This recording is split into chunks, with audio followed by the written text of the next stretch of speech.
turabaramukije mwese bakunzi b'ikiganiro haracyariho ivyizigiro.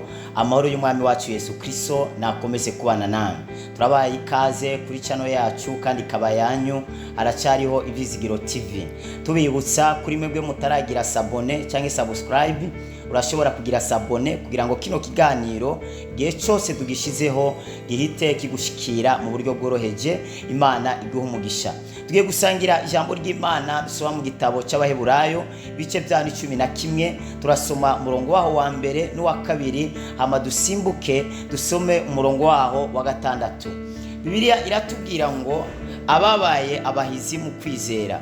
Ukwizera nukumenya gose ivyizigirwa udakekeranya ngo ntibizoba, kandi bitabonwa niko kubitumenyesha ko ari vy'ukuri. Icyatumye abakera bashingirwa intahe nuko bari bagufise. Umurongo wa gatandatu, kandi utizera ntibishoboka ko ahimbara Imana, kuko wegera Imana akwiye kwizera yuko iriho, igaha impera abayirondera. Izina ry'Imana rihabwa icyubahiro. Tuganira ku ijambo rifise teme cyanye ijambo ry'umutwe riravuga ngo kwizera Imana, kwizera Imana. Abantu benshi nta kwizera bafise, ni nayo mpamvu kenshi imitima yabo yamana umubabaro, yamana agahinda, kubera kwizera abantu birivuga ngo haravumwe umuntu yizigira umwana w'umuntu, haravumwe umuntu yizera umwana w'umuntu.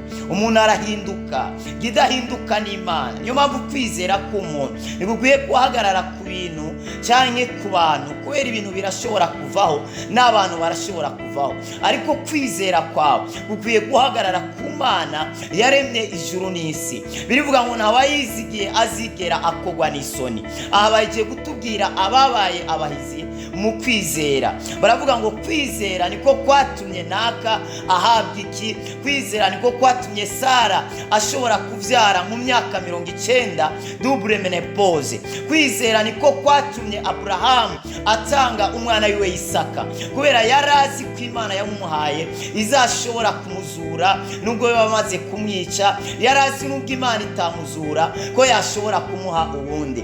Kwizera niko kwatumye abasore batatu badatsinya umuriro, ko bari bizeye ijambo ry'Imana rivuga ngo mu muriro ntabwo muzasha, n'imbeya ntabwo zizaba babura. Iryo jambo bari bizeye, iryo jambo bari basomye, bari baryakiriye, bararyizera, barihagararamo, bituma umuriro udashobora kubatwika. Birivuga ngo kwizera kandi niko kwatumye Enoke atwagwa mu ijuru adapfuye. Kwizera rero kurashobora gukura umuntu ahantu hamwe kukamugeza ahandi hantu. Kwizera kwagiye kubeshaho abantu bamwe ndetse n'abandi. Birambira ngo umugororosi nazabeshwaho n'ivyo kurya, nazabeshwaho n'akazi akora buri munsi, ariko umugororosi azabeshwaho n'ukwizera. Kubera akazi karashobora gushira, abantu barashobora kurangira bariya bagufashaga, ariko umuntu yizera ko atabayo kubera abantu, gatabayo no kubera akazi, gatabayo no kubera umugabo cyangwa umugore, gatabayo kubera umuryango runaka, ariko kwizera kabayo kubera Imana. Uyo muntu ategerezwa kubaho. Nivyo urafise akazi, ariko nukwiriye kajya akazi kugahindura ubuzima bwawe nkaho umengo katahari ni wabaho. Kubera iki? Ntabwo ubayeho kubera kajya akazi, ahubwo ubayeho kubera Imana. Birikimbwira ngo umuntu atizera ntibishoboka ko ahimbara Imana.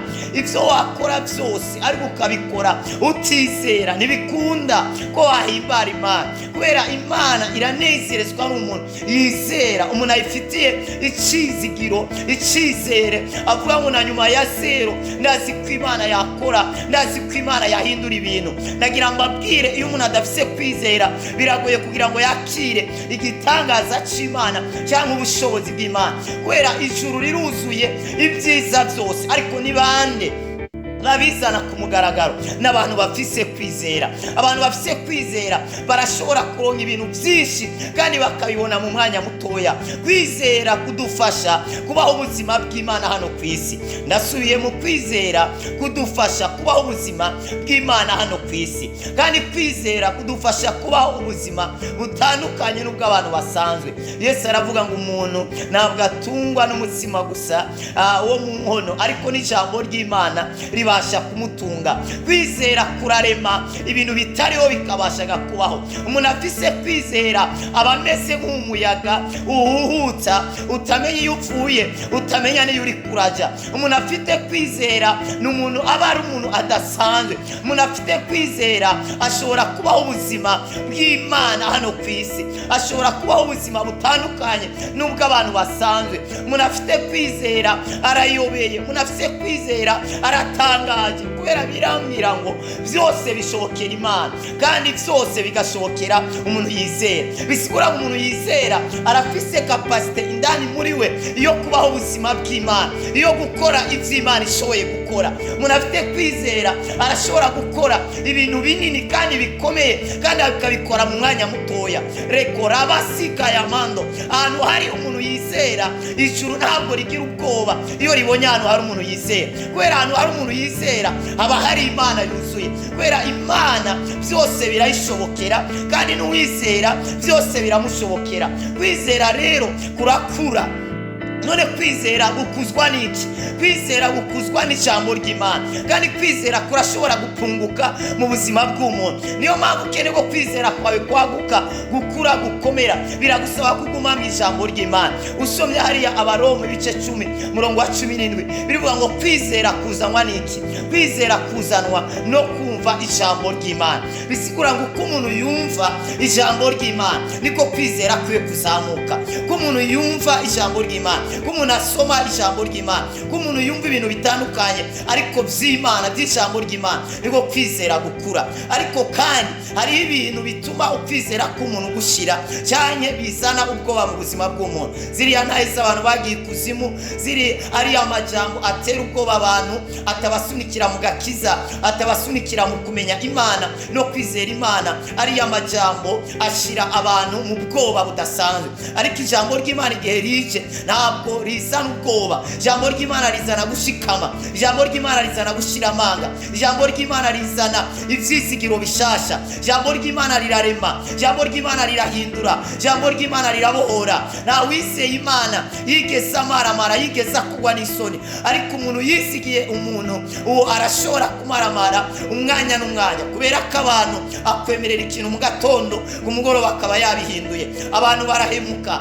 ariko umuntu adahemuka ni Imana yo mu ijuru. Mu bihe byawe urimo uze wizera Imana, mu kazi kawe wizera Imana, mu mibereho yawe wizera Imana. Ko ni wizera Imana ntuzamaramara, ntuzakugwa n'isoni. Birambwira ngo ababaye abahizi mu kwizera. Kwizera niko kwatumye Dawidi yica Goliyati. Ntabwo Dawidi yishe Goliyati kubera yari akomeye, ariko Dawidi yishe Goliyati kubera yari yizera ko ari kumwe n'Imana. Mpamvu abantu bagira ubwoba ni kubera batamenya uwo bari kumwe. Birambwira ngo abazi Imana yabo bazakomera. Nibamara gukomera bakora ibintu by'ubutware. Abantu bazi Imana barakomera, ntabwo bategereza kuguma aho bari no, kandi bamaze gukomera bakoresha ibintu by'ubutware. Ni wizera Imana uzakora ibintu birengeye amashuri wize. Ni wizera Imana uzagera ahantu aho umuryango utageze, aho inshuti zitageze, aho abakomeye batageze, wowe uzahagera. Ni wizera Imana ubuzima bwawe ntibuzaguma uko bwari buri, ubuzima bwawe butegerezwa guhinduka. Ni wizera Imana aregi basate. Birashoboka ko abaganga bakubwiye iyo ndwara ntikira, ariko ibidashobokera abantu bishobokera Imana. Imana yasuye Lazaro, yananirwa gute gukiza indwara iri mu maraso, iri mu magufa, mu nyama, mu isi, mu isokoro? Yananirwa gute no kuyikiza? Imana na nyuma y'ubusa irakora. Imana ikeneye abantu bayizera. Imana ifite ibintu byinshi yakorana nacu, Imana ifite ibintu byinshi igomba gukora. Ariko ni bande ikorana nabo? N'abantu bafise kwizera. Mana iguha umugisha, witoze kwizera, witoze kuba mu ijambo ry'Imana, gusoma ijambo ry'Imana, kumva ijambo ry'Imana. Ni ukwizera kwawe kuzabandanya gukura, kandi numara gukura mu kwizera nta kintu na kimwe kitazagushobokera. Igihugu uzashaka kubamo uzakibamo, mariya uzashaka gukora uzayikora, urubyaro uzaruronka. Nta ndwara n'imwe idashoboka idakira ku muntu afite kwizera, kubera byose birashoboka ku muntu yizera. Imana iguha umugisha, Imana yongereze kwizera kwawe. Biravuga ngo nimwagira kwizera ungana agatete ka Sinapi muzashobora kwimura imisozi. Kwizera kwimura imisozi. Iyo bavuze imisozi ni vya bibazo, ni za ndwara, vya bintu bikomeye bihagarara imbere y'umuntu, umuntu bikamunanira kubirengana cyangwa bikamubera umuzigo kuri we. Ariko umuntu afite kwizera arashobora kwimura imisozi, arashobora kwimura indwara, arashobora kwimura ubukene, arashobora kwimura ubugumba, arashobora kwimura ikibazo icyo ari cyo cyose cyahagarara imbere ye. Kwizera kurakomeye, kwizera kurarema, kwizera kurahindura, kwizera kurabohora, kwizera gutubeshaho nk'ishashe batereye mu kirere iri mu mwuka. Urabona ishashe cyangwa igipurizo bahuyemo impemu ugagiterera mu kirere, umuyaga uragitwara. Kwizera rero kumeze nka kuriya. Umuntu afite kwizera ntabwo si ikintu umuntu ashobora kwerekana. Kwizera ni ukumenya rwose ibyizigirwa, ibyo bintu ukabimenya, apana gukekeranya, apana gushudikanya. Gukekeranya ntibyemewe. Kwizera ni ukumenya rwose gutegerezwa kubaho nubwo atakazi ko bakariho, nubwo naka atoba ariko arakora ibyo yarasanzwe ariko arakora ku buzima bwawe. Ariko kwizera ukamenya udakekeranya, gutegerezwa kubaho. Atakazi ngira negerezwa kubaho, nta mafaranga hari negerezwa kubaho, nubwo ibintu byose byashira mu isi negerezwa kubaho. Kubera kwizera kwawe ni guhagarare ku kintu, ukizera neza gutegerezwa gukora mariage nubwo atamusheri yaba hari. Kwizera ko mariage ihari, kwizera gutegerezwa kubyara nubwo muganga we yarakubwiye ngo amatrompe yarazibye, igihe cyo kubyara cyarakurenganye, nubwo muganga yakubwira ibyo. Ariko ukizera ufatiye ku ijambo ry'Imana ko byose bishoboka. Imana iguha umugisha, warahezagiwe cyane. Ndumva no fata umwanya wo gusenga. Nimba wizera ukaba ufise ubugwayi ubwo aribwo bwose, muri kano kanya ndazi ko wakwakira ubukira. Ukaba utabyaraga, muri kano kanya wakwakira urubyaro. Kiya kintu ubona ngo kirakomeye, mu kwizera wabasha gucakira. Reka dusenge. Imana data, mu izina rya Yesu ndasengeye umwere data afite ikibazo icyo ari cyo cyose, afite ikibazo aregidoska bahaya cy'ubugwayi bwo mu nda, afite ikibazo cy'imisonga, afite ikibazo cya paralize, afite ikibazo cya estoma, cya kansera, afite ikibazo cya sida, cya diabete. Ndadekarara ubuzima, ndatuye gukira, ndatuye kubohoka. Abagwayi bakire, abahoshwe babohoke. Indwara yose ari ku buzima bwe ndayisanganguye mu izina rya Yesu. Abatabyara nibabyare, inzira ziruka isugurure, ibiboshe bibohoke ku buzima bwe. Atabonaga inzira niboneke mu izina rya Yesu. Bizera ko ariko arashize, ndamusenge umwongere kwizera.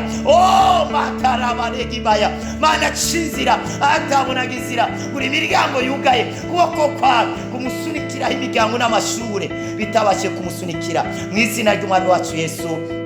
Amen. Mwarahizagiwe cyane. Mana ikijije ubuzima bwawe, Mana ibohoye ubuzima bwawe, Mana itabaye ubuzima bwawe. Urasabwa kubandanya wizera kugira ngo icyo gitangaza wakiriye kizabandanye kiba mu buzima bwawe. Mana iguha umugisha. Wifuza kubandanya usengerwa umutwaro cyo kubugwayi bwari bwo bwose, WhatsApp yacu ni +257 65 986 540. Mana iguha umugisha. Mwibutse kugira sabone cyangwa subscribe, ugire like na commentaire. Nimba ari kibazo wagize urashobora kwandika muri commentaire. Wibuke gusangiza abandi ino video y'ubutumwa bwiza kugira ngo nabo babashe gufashwa. Imana ibaha umugisha. Mwari kumwe n'intumwa y'Imana ni wa Kristo Glory Shine. Ubuntu bw'Umwami Yesu bukomeze kubabaho.